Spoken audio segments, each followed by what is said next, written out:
이제는 이제 코로나의 문제가 많이 해결됐다고 사람들이 길거리로 나갔다가 또 한 번 큰 문제가 발생하고 있죠.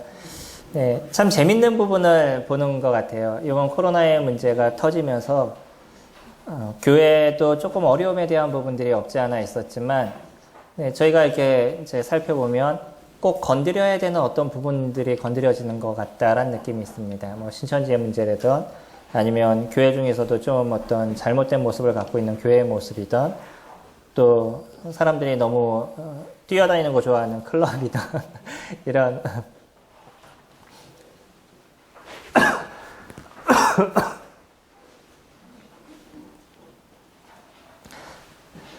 이러한 부분들을 통해서 우리가 좀 문제가 있고 어려움이 있는 부분들, 이런 부분들을 또 주님께서 건드리시는 부분은 아닌가라는 생각을 잠시 갖습니다.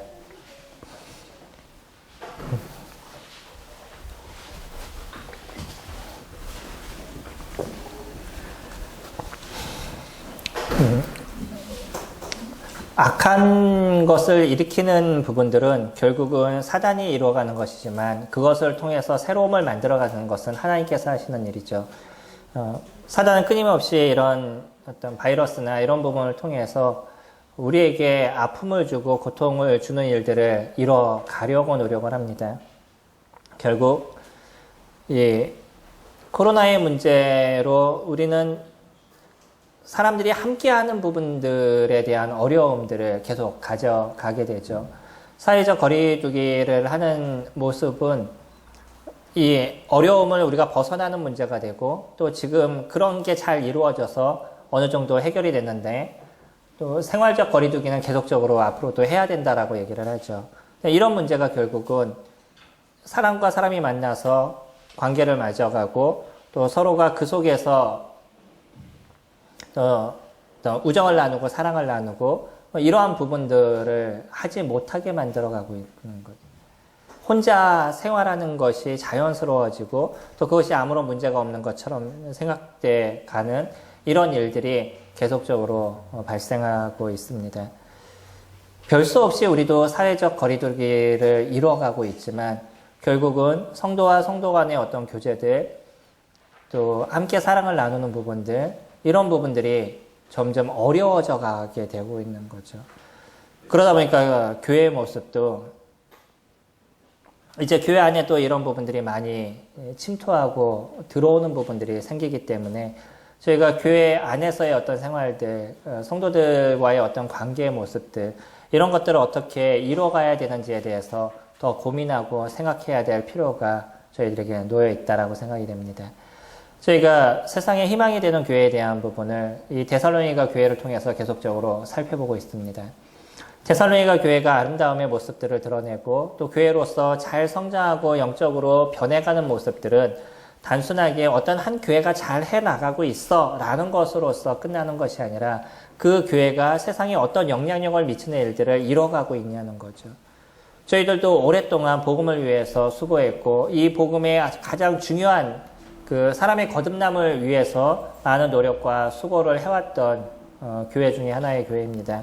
근데 그 하나에만 딱 멈춰져서 너무 오랜 시간을 지나왔던 부분도 있다는 것이에요. 그러니까 거듭나게 되면 그거로 인해서 교회 생활을 이루는 것이 우리가 어떤 영적인 생활을 잘 하고 있는 것처럼 생각하여 나가고 있는 거죠.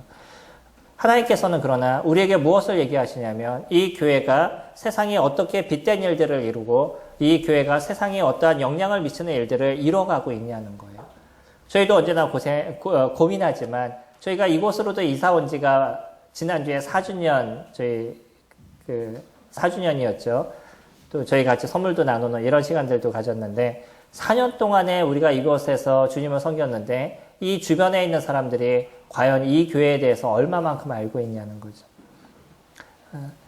전도지를 나누고 그 뭐를 하고 그래서 여기에 교회가 있습니다 라고 얘기하는 그런 것이 아니라 이 근처에 있는 사람들이 이 교회를 통해서 어떤 유익을 얻었고 어떤 영향을 그들이 받았는지 결국 사람들이 생각하는 어떤 교회의 모습이 자기네들끼리만 어떤 팽창하고 자기네끼리만 어떤 더 많은 것을 누리는 그런 것으로 비춰지는 현 시대의 모습은 사실은 하나님께서 교회를 만드시고 이 교회를 운행해 나가시는 부분과는 조금 차이가 있는 부분인 거죠. 하나님은 저희들과 관계를 맺기를 원하셨어요. 이것이 하나님께서 저희들을 구원한 구원의 목적인 것이죠. 이게 창세기에서부터 나오는 창조의 목적인 것이고 또 구원의 목적인 것입니다. 그래서 하나님은 우리와 관계를 맺으면서 우리로 하여금 이 세상 안에 하나님의 그 은혜와 하나님의 그 놀라우심과 크심을 드러내는 일들을 이뤄가기를 원하시는 거죠. 그러면 그 하나님의 크심을 우리가 어떻게 드러내야겠냐는 거예요. 이 세상 안에서. 결국 저희 올해 키워드처럼 무엇으로 그것을 드러내는 거냐면 선한 일을 통해서 드러내는 것입니다. 그러니까 이 교회가 그 선한 일의 모습들을 이 안에서부터 만들어서 바깥으로 피어나갈 수 있는 모습들이 되어져 갔었을 때 근처에 있는 사람들이 교회에 대한 인식과 생각에 대한 변화가 이루어져 가는 것이죠. 뭔가 달라야 되죠. 교회는 세상과 무엇인가 달라야 됩니다. 근데 교회와 세상이 별 차이가 없다 그러면 우리를 구원하신 하나님의 그 목적은 의미가 없어져 버리는, 단지 우리를 지옥에서 건지는 것, 그런 것이 아니라는 것이죠.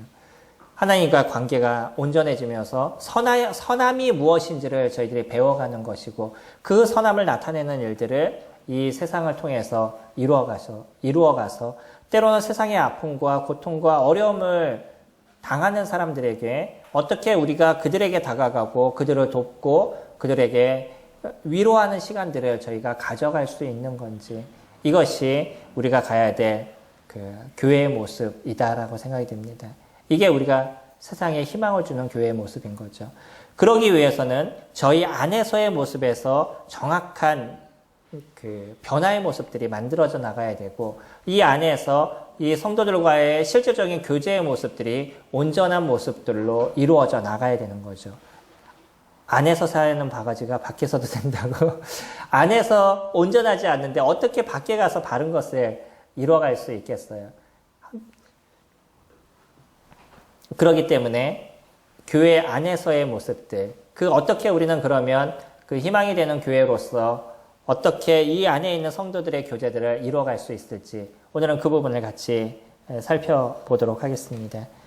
저희가 본문 말씀 보시면 12절 시작부터 이렇게 시작합니다. 형제들아, 이렇게 시작을 하죠. 바울은 이 데살로니가 교회를 부를 때 그 마음에 있는 너희와 나와는 같은 존재야, 하나님 안에서 우리는 한 존재야 라는 것을 강조하기를 원했던 것으로 보여져요. 물론 아델포스라는 이 형제라는 이 단어는 여기에서만 쓰이는 것이 아니라 이스라엘 백성들을 이야기할 때도 그들은 씁니다. 그러니까 이스라엘 백성들은 그 자신의 나라의 모든 사람들을 그냥 다 형제라고 편하게 부르는 그런 문화적인 부분들을 갖고 있어요. 그냥 똑같은 단어를 쓰고 똑같은 모습을 보여주지만, 그러나 여기서 쓰여진 단어는 그냥 백성을 향해서 우리는 그냥 이 한민족인 유대인입니다, 그래서 우리는 형제입니다 라는 개념하고는 다른 개념으로 이야기를 하고 있죠. 여기서 얘기하는 형제야 라고 얘기했을 때는 하나님, 다시 그분이 보내신 아들 예수 그리스도, 그분을 통해서 거듭남의 역사를 이룬 그런 자들을 부르는 그 마음에서 우러나는 그런 은혜의 표현들을 이뤄가고 있는 거죠. 그래서 여기서 형제는 그냥 우리가 호칭을 쓰기 위해서 형제 자매라는 이름, 그런 호칭을 쓰기 위해서 우리에게 주어진 것이 아니라는 거예요. 그가 지금 외치는 것처럼 형제야라고 얘기했을 때는 실질적으로 예수 그리스도 그분을 통해서 우리가 하나의 모습을 갖고 있고 한 핏줄이라는 것, 성령을 통해서 거듭난 한 모습이라는 것을 그는 그의 마음에서부터 표현하고 있는 것을 저희들이 봅니다. 그러면서 첫 번째, 이 교회 안에서의 중요한 부분 중에 하나가 뭐냐면 어떤 인도자들이 세워야 되고 그 인도자들과 성도들의 관계는 어떤 관계가 형성되어야 되는지에 대한 부분을 설명합니다. 교회 안에 이끄는 인도자들과 성도들과의 관계가 온전해지지 않으면 교회는 성장하는 데 한계가 있습니다. 사람들은 많아질지 모르지만 그 교회가 이루어지고 있는 실질적인 모습에 있어서는 삐걱대는 모습들을 가져갈 수밖에 없는 거예요. 그러니까 어떤 자들이 제일 중요한 거냐면 인도자들이 잘 세워지는 교회가 성장의 기본적인 것이 만들어지는 교회인 거죠. 그럼 어떤 인도자가 세워져야 되냐? 그리고 또 중요한 건 그 인도자들과 성도와의 관계는 어떻게 잘 이루어져 가야 되느냐는 거죠. 바울은 여기서 한 세 가지를 얘기합니다. 형제들아, 우리가 너희에게 구하노니 너희 가운데 수고하고. 첫 번째,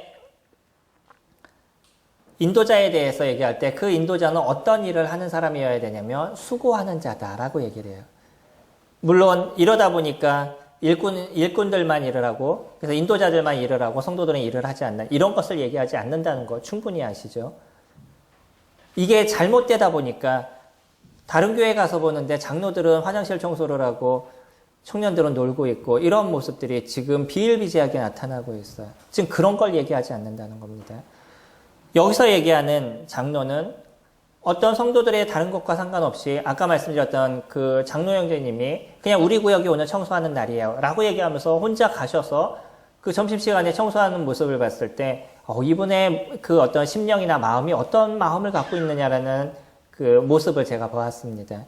다른 사람이 하지 않아도 그래도 그 일꾼으로서 자신이 해야 될 일들을 이루시는 모습이었던 거예요. 성도들을 위해서 수고하는 그러한 일꾼이어야 되는 거죠. 성도들을 위해서 기도할 수 있는, 그렇게 수고할 수 있는 일꾼이어야 되는 거죠.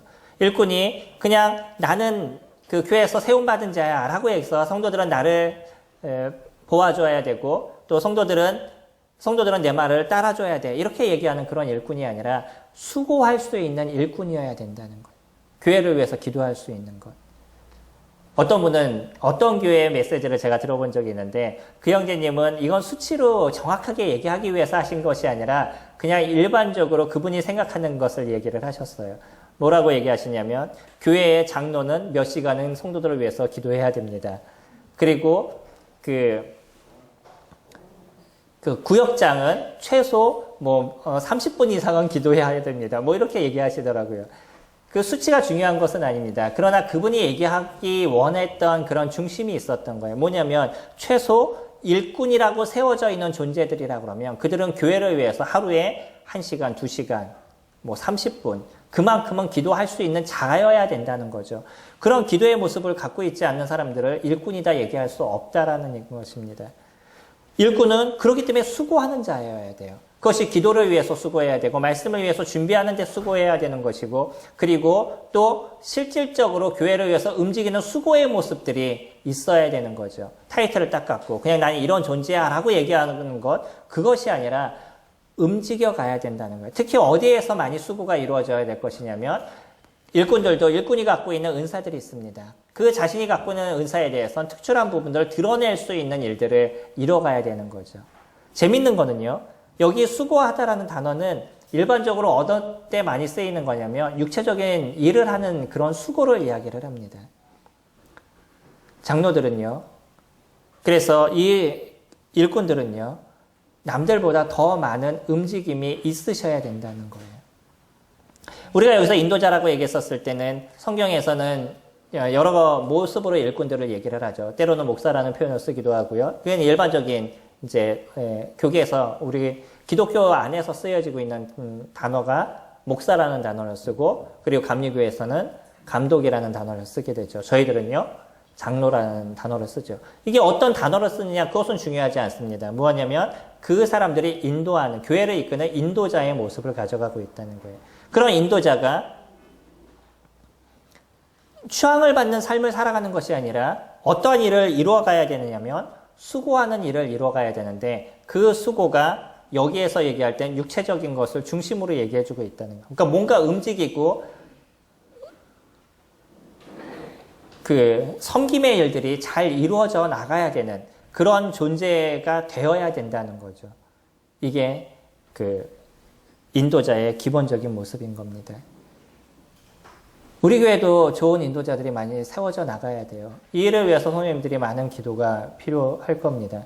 앞으로 어떤 인도자가 세워져 나갈지 모르지만 그런 인도자가 말만을 하는 사람이 세워져 나갔을 땐 교회가 피곤하고 힘들어져 가는 거예요. 그 사람이 자신의 얘기에 따라서 움직일 수 있는 그 움직임의 모습들이 이루어져 가야 되는 거예요. 남들이 하던 하지 않던 자기에게 주어진 일들을 수고해 나가는 그런 모습들이 있는 인도자들이 교회 가운데 세워져 나갔었을 때 교회는 그것을 보면서 따라갈 수 있는 마음들을 가져가게 되는 거죠. 두 번째는 무엇을 얘기해요? 주 안에서 너희를 다스리며 라고 얘기를 해요. 성도들을 다스릴 줄 아는 사람이어야 됩니다. 인도자는 말 그대로 인도자인 거예요. 나 혼자 가는 것이 아니죠. 성도들이 그 길을 갈 수 있도록 다스리고 잘못된 것을 바로잡을 수 있는 그런 모습들을 만들어갈 수 있는 그런 리더십이 있는 사람들이 인도자인 것이죠. 자기 혼자 신앙생활을 하는 것을 얘기하지 않습니다. 자기 혼자 신앙생활을 하는 것은 그나마 편할 수 있어요. 그러나 다른 사람들을 이끄는 문제는 조금 다른 문제인 거죠. 우리 선생님들이 주일학교를 이끌어 보시고 아니면 학생회를 이끌어 보신 교사들은 그 아이들을 이끄는 자체가 결코 쉽지 않다는 것을 느끼게 되죠. 한 명인 것과 두 명인 게 또 다르고요. 예전에 저희들 그 속담 있죠. 가지 많은 나무에 바람 잘 날 없다라고. 가지가 많을수록 더 많이 흔들린다는 거잖아요. 아이들을 많이 가르치면 많이 가르칠수록 더 많은 문제가 있고 그 아이들을 이끄는 데 있어서 한계를 느끼게 되는 거예요. 나 혼자 잘한다고 되는 것이 아니라 그 아이들을 어떻게 잘 다스릴 수 있는 힘이 있느냐. 이제 그것이 인도자의 모습인 거죠. 인도자는 자기 혼자 가는 존재가 아니라는 겁니다. 그렇기 때문에 살필 수 있는 눈이 있어야 되는 거죠. 이 성도의 모습이 어떻고 저 성도의 모습이 어떻고 지금 이 성도의 마음이 어떻고 저 성도의 삶이 어떤지에 대해서 그것을 살필 수 있고 볼 수 있는 그런 눈들이 있어야 된다는 거예요. 우리가 어릴 때는요, 제가 어릴 때는 나 혼자 보는데 인생을 살았어요. 그러니까 내 앞길을 보는 데만 생각하면서 인생을 살아왔죠. 조금씩 크다 보니까 가정이 보이기 시작하는 거예요. 그리고 또 조금 크다 보니까 교회에서 교회의 모습이 조금씩 보이기 시작하더라고요. 예전에 나 혼자 신앙생활을 하는 게 그것만 해도 버거웠어요. 딴 사람이 어떤 행동을 하든 무엇을 하든 그거는 잘 보이지 않고 누구만 그나마 보였냐면 내가 학생일 때는 학생의 아이들. 그때 당시에 누가 계셨는지 잘 모르겠어요. 내 눈에 보인 건 학생들만 보였었으니까. 얼마 전에 결혼식에 가서 한 분을 만났는데 그분이 너무 반갑게 인사하시면서 이면성 형제님이시죠? 그래서 막 얘기하시고 예전에 우리 교제 많이 했는데 기억이 하나도 안 나요. 알고 봤더니 여진구 형제님하고도 얘기하시면서 여진구 형님도 너무 잘 아시더라고요. 근데 말씀하시는 걸 들어보니까 예전에 성남교회에 계셨던 분이에요. 그러니까 제가 학생 때 그러니까 제 눈에는 그나마 어른들이 안 보인 거예요. 그 학생 때는. 누구만 보였냐면 그냥 학생들만 제 눈에 보였던 거죠. 그러니까 제가 갖고 있는 역량이 그만큼인 거예요. 제 눈에 보이는 게. 나중에 성인이 되고 나니까 교회에 성도님들이 보이게 되는 거고 그리고 좀 그러니까 교회를 다스리는 일들을 이루다 보니까 각 성도님들의 삶이 보이기 시작하는 거죠. 그런 게 보여야 되는 거예요. 그게 다스리는 자의 모습인 겁니다. 그냥 내가 원하는 길을 만들고 당신들 쫓아오세요. 이것이 아니라 그 각자 성도님들의 삶을 보고 삶을 위해서 기도해 줄 수 있고 그들의 그 아픔을 같이 나눌 수 있는 모습들을 갖는 것. 그게 인도자의 모습인 거죠. 저희들은 그런 인도자를 위해서 기도하셔야 됩니다. 그런 인도자들이 세워져야 되는 것이고 또 교회 가운데 세워진 인도자가 그런 일들을 이룰 수 있도록 만들어 가셔야 되는 거예요. 세 번째는요, 또 어떤 것을 얘기하냐면, 권하는 자입니다. 이 권한다는 표현은 그 사람의 길을 바르게 만들어줄 수 있는 것이죠. 성도님들이 일주일의 삶을 돌아보시며 얼마나 많은 죄 안에서 우리가 살아오셨어요. 저도 이번 주를 이렇게 지나오면서 또 한 번의 하나님의 그 징계라고 할까요? 제 자신이 놓치고 있던 또 하나의 어떤 큰 사건을 통해서 내 자신의 모습을 다시 한번 볼 수 있는 그런 시간들을 가졌습니다. 제가 놓치고 있으면 한 큰 문제를 탁 터뜨려 가지고서는 저로 하여금 일깨우시는 일들을 하나님께서 이뤄 가셔요. 이게 하나님이 하시는 일들인 거죠.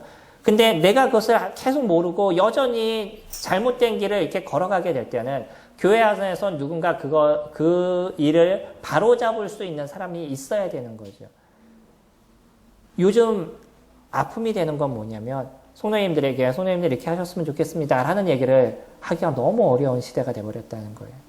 그런 이야기를 잘못 권하게 되면 마음의 상처를 받으시고 교회를 떠나시고 요즘은 그런 인도자들에 대한 이야기를 듣고자 하는 그런 마음들이 많이 없어져 있는 시대를 살아가고 있어요. 하지만요, 인도자는 그럼에도 불구하고 무엇을 해야 되는 존재냐면 권하는 일을 해야 된다는 거예요. 어떤 분이 이제 다른 교회 분들과 많이 이렇게 교제들을 할 때가 있는데 그분은 자꾸 마음에 부담을 갖고 얘기하시는 게 뭐냐면 우리 교회 일꾼은 안 좋은 게 분명히 있는데 그 사람에게 얘기를 안 한다는 거예요. 얘기를 좀 하라고 얘기를 해도 그 일꾼은 아무것도 얘기를 안 한대요. 왜 그런지 모르겠다고 자꾸 화를 내면서 이렇게 얘기를 하시더라고요. 근데 그 이야기를 듣는 일꾼의 입장에서 제 모습은 그게 쉽게 얘기할 수 있는 게 아니에요. 뭐 이런 생각이 제 마음에 들었죠.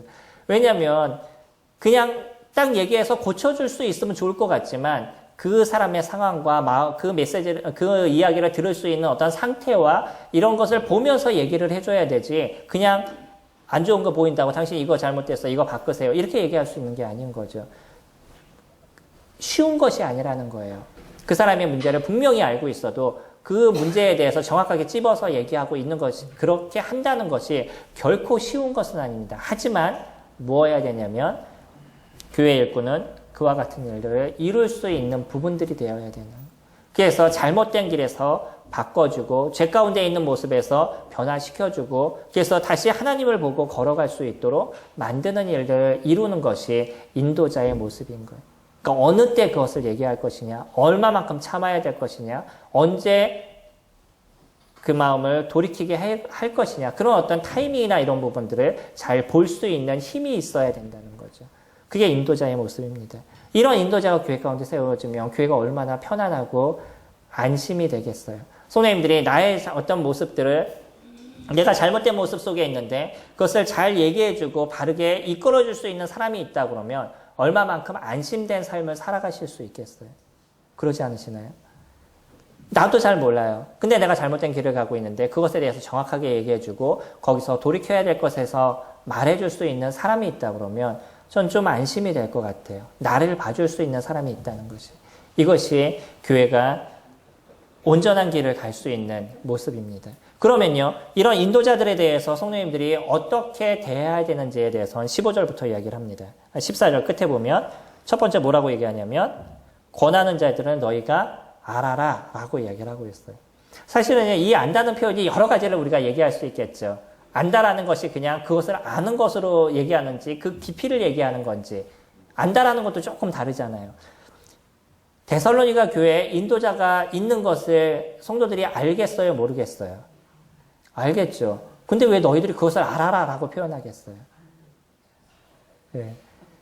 그냥 인도자가 있어요. 뭐 우리 교회에서도 이명재님이 인도자예요. 이 정도는 다 아시잖아요. 근데 뭐냐면 그 사람이 어떤 일을 이루고 있느냐 그것을 알라라고 얘기하는 거예요. 그분이 그와 같은 일들을 이뤄가고 있느냐. 여기서 얘기하는 것처럼 수고하는 일, 다스리는 일, 권하는 일, 이런 일들을 하고 있는 건지를 너희들이 알아라 라고 얘기하는 거죠. 제가 아까 말씀드린 것처럼 제가 학생 때는요. 인도자가 누구인지도 잘 보이지 않았었고 그리고 그런 인도하시는 분들이 어떤 일을 이루는지도 잘 눈에 보이지 않았었어요. 제가 갖고 있는 영적인 한계인 거죠. 그리고 저는 무엇만을 보기를 원했냐면 그냥 내 눈에 보이는 것. 그것만을 보기를 원했었던 거죠. 그러다 보니까 그 인도자가 하는 일들, 그들의 어떤 수고들 이런 부분에 대한 관심이 그때는 별로 없었다는 거예요. 그래서 바울은 무엇을 얘기하냐면 이 교회가 온전해진 교회, 더 성장하는 교회가 되기 위해서는 그런 일꾼들이 어떤 일을 이루고 어떤 수고를 이루는지 너희들이 그것을 알아야 된다라고 얘기합니다. 왜냐하면 아는 것과 모르는 것의 차이가 어떤 것이겠어요?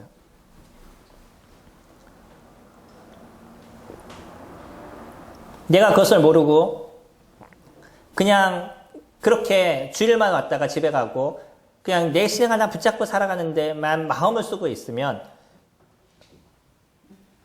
교회의 성도들이 아니면 일꾼들이 얼마만큼 수고를 통해서 이 교회가 만들어져 가고 있다는 건 나는 모르고 인생을 살아가는 거예요.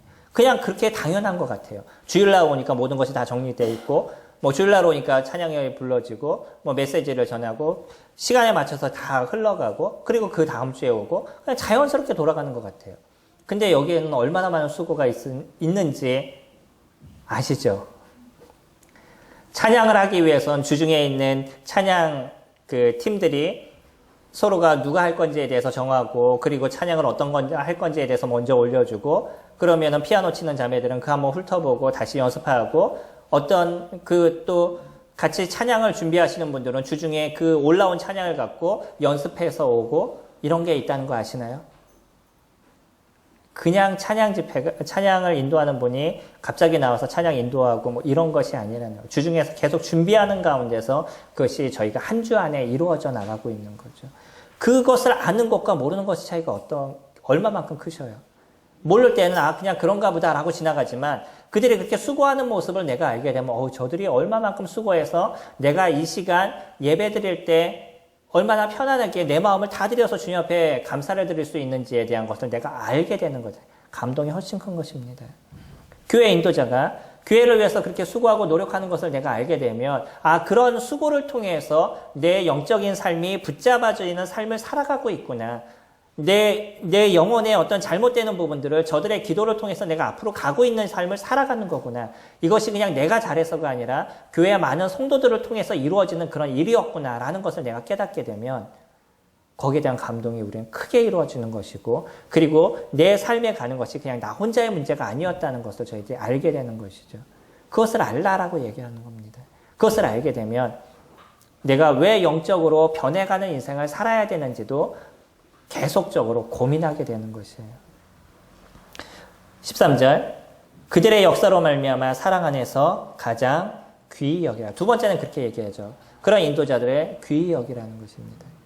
인도자들을 귀히 여기는 성도님들의 마음과 그러지 않는 성도님들의 마음은 영적인 삶에서 많은 차이가 있다는 걸 아시게 될 거예요. 그 인도자를 귀히 여기고 소중하게 여겼었을 때 그때 나의 영적인 삶도 성장하게 됩니다. 그 사람의 얘기를 들을 수 있는 마음의 여유가 나에게 생기는 것이고 그 사람이 나에게 얘기해주는 그 자체가 내가 미워서 얘기하는 것이 아니라는 것을 알게 되는 거예요. 그러니까 내가 조금 더 변하고 영적으로 새로워지기를 원해서 얘기하는 것이지 결코 자기의 감정이나 자기를 몰라주기 때문에 안 좋은 소리를 하는 것이 아니라는 것을 알게 되는 거죠. 귀히 여기셔야 됩니다. 가정에서는 아이들이 누구를 귀히 여길 때 가정이 온전해져 가냐면 가장 먼저 아빠를 귀히 여기는 모습이 될 때 가정이 온전해져요. 그 다음에 엄마를. 우리가 보통 부모님이라고 얘기해서 부모님은 차등이 없지만 그러나 가정은 질서가 있잖아요. 그 질서는 아빠부터 시작이 되는 겁니다. 하나님도 아버지 하나님, 아들 하나님, 성령 하나님은 동등된 분이셔요. 근데 거기에는 무엇이 있냐면 그분들도 서로가 질서를 지켜가시는 거죠. 그 질서가 깨지지 않아요. 그리고 그 질서가 온전해졌었을 때 아무 문제가 발생하지 않습니다. 에덴 동산의 모습도 무엇이 깨짐으로 생긴 문제냐면 질서가 깨짐으로 생긴 문제인 거죠. 가정도 마찬가지예요. 가정도 아빠의 그 자리와 아빠의 그 권위가 온전히 세워졌었을 때 그 가정이 온전해지는 모습들을 만들어져 갑니다. 그러니까 그것이 잘 만들어지지 않으면 아이들과 엄마는 무엇을 위해서 많이 기도하셔야 되냐면 아빠의 그 자리, 그러니까 아빠의 권위, 그런 부분들이 잘 세워지기 위해서 기도해야 되는 거죠. 한편으로는 또 그것이 잘 이루어지지 않으니까 가정이 불안함의 모습들을 만들어갈 수 있게 되겠죠. 교회도 마찬가지입니다. 교회도 인도자의 길을 가지 못한다 그러면 누가 불안하겠어요? 성도님들이 불안하실 수밖에 없는 거예요. 그렇기 때문에 귀한 인도자가 세워지는 것도 중요하고요. 그리고 그 인도자가 그 길을 갈 수 있도록 성도님들이 마음을 쓰시고 기도하는 모습들이 중요한 것이죠. 그리고 마지막으로 무엇을 얘기해요? 너희끼리 화목하라라고 얘기합니다. 인도자들과 화목하시기 바랍니다. 너희들은 너희고 나는 나고 너희 생각과 내 생각은 좀 달라. 뭐 이렇게 얘기하시면 안 된다는 거예요. 의외로 많은 교회들이요. 그런 분리된 모습들을 갖는 경우들이 있어요. 인도자들이 갖고 있는 모습과 성도들과 분리되는. 그래서 뭔가 좀 반목하고 뭔가 말이 서로 안 맞는. 그렇게 됐었을 때 교회가 얼마나 힘들고 어려웠겠어요. 부모들과 아이들의 생각이 완전히 달라서 서로가 반목하고 싸우고 그런다고 하면 얼마나 어렵겠어요. 그 가정이. 교회는요. 그래서 이 화목은 같이 이루어야 됩니다. 여기서 얘기하는 것도 너희끼리 화목하라라고 얘기하는 것처럼 그러한 인도자들과 성도님들의 어떤 화목은 함께 만들어져 가는 것이에요. 어떤 한 사람의 일방통행으로서 이루어져 가는 것이 아니라 함께 했었을 때 그것이 이루어져 가는 것이고, 그런 모습들이 잘 만들어지게 됐었을 때 교회가 힘이 있는 교회의 모습들을 이루어져 가겠죠. 계속적으로 제가 원하는 마음속에 갖고 있는 거는 저희 교회 가운데 여러 인도자들이 세워지기를 원하는 마음이 있습니다. 그리고 바른 인도자가 세워져서 성도님들의 안심하는 가운데 교회를 주님을 섬기는 모습들이 되기를 원하는 마음이 있어요. 앞으로 어떤 인도자가 교회 가운데 세워질지 모르지만 그런 인도자가 더 많이 세워질 수 있도록 함께 기도해 주시기 바랍니다. 이거 진짜 소중한 것입니다. 진짜 중요한 것이고, 그것이 잘못되게 되면 너무나 힘든 그런 문제들을 저는 오랫동안 경험해 왔었고, 또 개인적으로 그것을 또 경험해 나가고 있어서 이 일을 위해서 성도님들이 계속적인 기도를 이루셔야 됩니다. 14절에 보시면 이제 성도들에 대해서 이야기하실 때 14절에 또 형제들아 너희를 권하노니, 이거는 서로가 해야 될 것을 얘기합니다. 여기서도 처음에 뭐부터 얘기를 해요? 형제들아 이렇게 표현하고 있죠. 바울이 갖고 있는 마음의 그 따스함의 모습들, 또 이런 이 데살로니가 교회가 어떻게 잘 됐으면 하는 그런 마음의 중심을 저희들이 볼 수 있어요. 그러면서 그들을 대하는 그의 마음, 나와 너희들은 주님 안에 사는 형제야라는 그런 그의 중심이 숨겨져 있는 거죠. 그러면서 그들에게 얘기할 때 너희를 권한다. 내가 너희들에게 그 온전한 얘기를 좀 한다. 너희들이 좀 이렇게 했으면 좋겠다라고 이야기를 합니다. 뭐냐면 게으른 자들을 권계하며 도와주라는 거죠. 예전에 나온 책 중에 영적 게으름이라는 책 보신 적 있으시나요? 책 중에 게으름이라는 책이 있습니다. 기독교 책인데 나중에 기회가 되시면 한번 읽어보시면 그것도 좋을 것 같아요. 우리가 영적으로 그 게으를 때 생기는 문제가 무엇인지, 이게 진짜 큰 문제입니다. 게으름은 어떤 것도 이룰 수 없는 부분이 될 수 있어요. 영적으로도 내가 좋아질 수 없고요. 나의 삶도 좋아질 수 없어요. 우리가 옛날에도 동화에도 나오잖아요. 개미와 배짱이에서 보게 되면 개미는 열심히 일하는데 배짱이는 맨날 놀다가 나중에 이제 큰 문제가 발생하는 것처럼, 우리들의 인생에 있어서 이 게으름은, 특히 영적인 게으름은, 이거는 우리들의 인생을 송두리째 아픔으로 몰아넣게 되는 것이에요. 그것을 바꿔가셔야 됩니다. 내 모습에서 무엇인가 게으른 모습이 있다 그러면 그것을 어떻게 바꿔가실지에 대해서 고민하셔야 돼요. 내가 매일 성경을 읽는 것이 어려우시면 어떻게 성경을 읽을지에 대해서 고민하셔야 되는 것이고, 내가 복음을 전하는 것이 어려우시면 그곳에서 내가 게으름 가운데 살아간다 그러면 어떻게 하면 내가 그것을 이룰지에 대해서 고민하시는 부분들, 그것을 실질적으로 이루는 모습들을 만들어 가셔야 돼요. 그것을 바꾸는 거는 실질적으로 그것을 해보셔야 된다는 거예요. 그래, 내가 지금 요즘 게을러. 그러니까 이제 조금 뭔가 바꿔가야지. 그래, 앞으로 그렇게 해야지라고 얘기하는 건 평생 가도 동일한 얘기를 하게 돼요. 그것을 변해가는 건 실질적으로 지금 하루만이라도 바꿔가셔야 되는 거죠. 옛날에 얘기했던 거 작심삼일이라고 얘기하잖아요. 어떤 것을 작심하면 3일 이상을 가지 못한다는 거죠. 이틀 동안은 했잖아요, 그래도. 뭔가를 작심하고 했었을 때 이틀은 했잖아요. 3일에서 포기했다 할지라도. 근데 작심하고 아무것도 안 해요. 그러면 이틀이라는 시간도 없어져 버리는 거죠. 지금 중요한 거는 무엇인가 내가 잘못되고 게으름 속에 있다 그러면 그것을 바꾸는 오늘 시간부터 그것이 만들어져 나갔을 때 우리들의 모습이 바꿔가게 되어졌어요. 영적으로 게으른 그 무엇이 있다 그러면 그것을 바꿔보셔요. 내가 신앙서적을 1년에 한 권도 안 읽으신다 그러면 최소 1년에 한 권을 읽기 위해서 노력을 하셔야 되죠. 그것이 점점 줄어드셔야 되잖아요. 그래서 나중에 한 달에 한 권 정도 읽을 수 있는, 최소 그 정도 우리가 신앙서적을 읽을 수 있는 모습으로 바꿔가야 되는 것이고, 성경을 내가 읽지 않는다 그러면 1년에 일독하기 위해서 어떻게 그것을 만들어갈지에 대해서 노력하셔야 되고, 그리고 저희 성도님들은 작년에 저희가 같이 했던 것이 힘이 돼서 올해도 계속 잘하잖아요.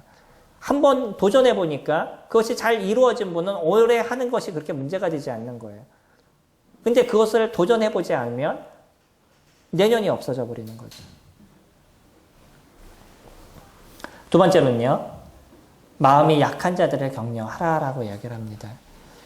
마음이 약하다는 건 참 많은 부분에 있어서 그 어려움이 될 수도 있어요. 이 마음이 약한 건 그냥 순수하다 이런 개념이 아니라 무엇인가를 도전하고 할 수 있는 그런 힘이 없는 거예요. 해보라고 얘기하면 나는 안 돼요. 나는 할 수 없어요. 어떤 이런 패배의식들 이런 것이 너무나 마음 가운데 강하게 있어서 나는 어떤 걸 해도 되지 않을 것처럼 생각하고 있는 거죠. 그런 사람들을 도와주시기 바랍니다. 우리가 어떻게 도와주겠어요? 이런 분들을. 나의 경험을 통해서 도와줄 수 있는데 나는 하나님께 기도하고 나도 그런 자였었는데 하나님께 기도하고 하나님을 의지했더니 이만큼 변해 있는 나를 발견하게 됐고 그래 당신도 그렇게 한번 해보세요. 하나님께서 도우실 겁니다. 우리들이 갖고 있는 능력과 우리가 갖고 있는 지혜는 연약하지만 그러나 하나님은 우리를 충분히 바꾸실 수 있는 그분입니다. 라는 그런 권면을 우리가 해줄 수 있겠죠. 이 패배의식에 빠져있는 것은 너무나 무서운 겁니다. 절대 변할 수 없는 모습이 돼요. 얼마든지 하나님은 우리를 바꿔가십니다. 우리를 새롭게 하셔요. 우리들의 그 연약한 것을 언제 얼마든지 바꾸실 수 있는 그분이 하나님이십니다. 믿으시나요? 우리를 새롭게 하실 그분이 하나님이신 걸 믿으시나요? 그럼 도전해 보셔요. 마지막으로요. 힘이 없는 자들을 붙들어주라 라고 얘기합니다. 때로는요. 힘이 없는 자들에게 일어서라고 얘기한다고 그 사람이 설 수 있는 것이 아니라는 거예요. 어떻게 해줘라고요? 붙들어줘야 되는 거예요. 쓸 수 있는 힘이 될 때까지 우리가 옆에서 같이 붙들어주는 부분들을 가져가야 되는 거죠. 그래서 그가 다리에 다시 새 힘이 생겨나게 됐었을 때 자기 혼자 걸을 수 있는 부분들이 되겠죠. 안 되는 사람에게 무조건 하라라고 얘기한다고 그 사람이 할 수 있는 것은 아니라는 거예요. 때로는 붙들어져야 될 사람이 있습니다. 그 마음에 아픔과 연약한 사람이 있을 때 그들에게 권면해줘야 할 때가 있는 것이에요. 모든 것이 때가 있다라고 잠언에서 얘기하는 것처럼 일어날 때가 있으면 앉을 때가 있고 누울 때가 있으면 다시 잘 때가 있으면 깰 때가 있고 어느 그 때가 있다라고 얘기하는 것처럼 그 사람의 상태에 맞춰서 우리가 어떻게 도와줘야 될지에 대해서 고민하고 그런 일들을 이뤄가야 되는 이것이 교회의 모습입니다. 15절 삼가 누구에게든지 악으로 악을 갚지 말게 하고 서로 대하든지 모든 사람을 대하든지 항상 선을 따라. 결국 여기서도 하는 얘기가 뭐예요? 이런 돕는 일들을 이룰 때 기분이 나쁘다고 악으로서 하지 말라는 거예요. 내가 조금 힘드니까 감정적으로 확 일어나고 내가 좀 피곤하니까 그 피곤한 걸 막 쏟아놓는 그런 악을 악으로서 행하지 말라는 거죠. 제가 메시지를 준비하면서 참 힘들었던 게 뭐였냐면 제 마음에 어떤 한 사건으로 해서 분이 너무나 많았었어요. 그래서 그 분을 나도 모르게 악으로 표출하는 부분들이 되어졌던 거죠. 그리고 내 마음에 있는 생각에는 그래요. 저런 사람은 저런 그 대우를 받아도 당연해요. 라고 갖고 있는 생각을 버리지 않고 있을 때 메시지를 계속 이렇게 고민하게 되는 것입니다. 주님은 저희들에게 그렇게 얘기해요. 악을 악으로 갚지 말라는 거예요. 무엇으로 갚으라고요? 선으로 갚으라. 이게 얼마나 힘든 건지 아시죠? 그냥 참아주는 것까지는 제가 할 수 있어요. 그래 악을 악으로 내가 안 갚는 것까지는 내가 할 수 있어요. 무엇을 하는 게 어려워요. 선으로 갚아준다는 게 이건 보통 힘든 것이 아닙니다. 근데 아시나요? 그것이 하나님의 명령이시라는 것. 우리 여기까지 오늘 메시지를 보지만 다음 주에 같이 살펴볼 것. 18절에 마지막에 뭐라고 얘기하셔요? 범사에 감사라. 이것이 그리스도 예수 안에서 너희를 향하신 하나님의 뜻이다 라고 얘기하시는 거예요. 지금까지 얘기하는 게 누구의 뜻이에요? 하나님의 뜻이다 라고 얘기하시는 거죠. 그러니까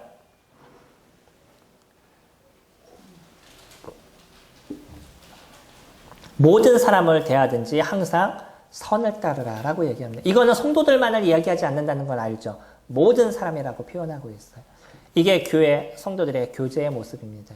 우리는 성도들이 같이 교제하면서 그래 네가 나에게 해준 만큼만 내가 할 거야 라는 생각을 너무 많이 갖잖아요. 그리고 그러지 않을 때 참 사람이 나를 이용해 먹는다라는 생각을 가질 때도 있잖아요. 이런 것이 너무나 어렵고 힘들 때가 있는 거죠. 그럼에도 불구하고요. 그 모든 것에 대한 치리는 하나님 그분이 하시겠다는 거예요. 너희는 내 얘기를 따라라. 그러면 거기 뒤에 있는 일들은 내가 정리하겠다라고 얘기하시는 게 하나님께서 하시는 일입니다. 성도님들, 우리 안에서부터 이런 부분들을 좀 바꿔갈 수 있으면 좋을 것 같습니다. 인도자와 성도와의 관계, 어떤 인도자가 세워질지에 대한 기도들, 그리고 또 성도와 성도 간의 관계 속에서 어떻게 이런 부분들을 만들어갈 수 있을지에 대해서 우리가 지금까지 고민하고 오랫동안 이 교회 생활을 이루어왔던 것처럼 앞으로 좀 더 고민하고 좀 더 수고함을 통해서 새로움의 교회를 만들어가기를 원합니다. 감정적으로 이루어지는 그런 교회가 아니라 하나님의 말씀으로 이루어지는 교회고, 어려운 자를 도와줄 수 있고, 내가 뭐 틀리다고 그냥 툭툭 얘기하는 그런 것이 아니라 그 사람의 상태와 그 사람의 모습에 따라서 이야기할 때와 하지 말아야 할 때를 구분할 수 있는 것. 또 오랫동안 변하지 않는다고 방광시키고 그냥 손을 놔버리는 그런 것이 아니라 함께 붙잡아 줄 수 있는 그런 모습이 되는 것들. 이런 어떤 교회의 모습들을 저희들이 이루어가기를 원합니다. 우리 성도님들이 함께 이거는 서로 하라고 얘기하고 있는 거예요. 우리가 14절부터 보시는 15절까지에 대한 얘기는 인도자들에게 하는 얘기가 아니라 우리 각자 성도들이 함께 해야 될 일들에 대해서 저희들에게 말해주고 있는 거예요. 우리가 이런 일들을 잘 이루어가게 되면 교회가 얼마나 아름다워지겠어요. 누군가 교회 가운데 딱 오게 됐었을 때, 아, 여기에서 희망을 보았어요. 여기에서 참된 빛을 보았어요. 그런 이야기를 저희 가운데 할 수 있겠죠. 저희가 그런 교회가 되기를 소망합니다.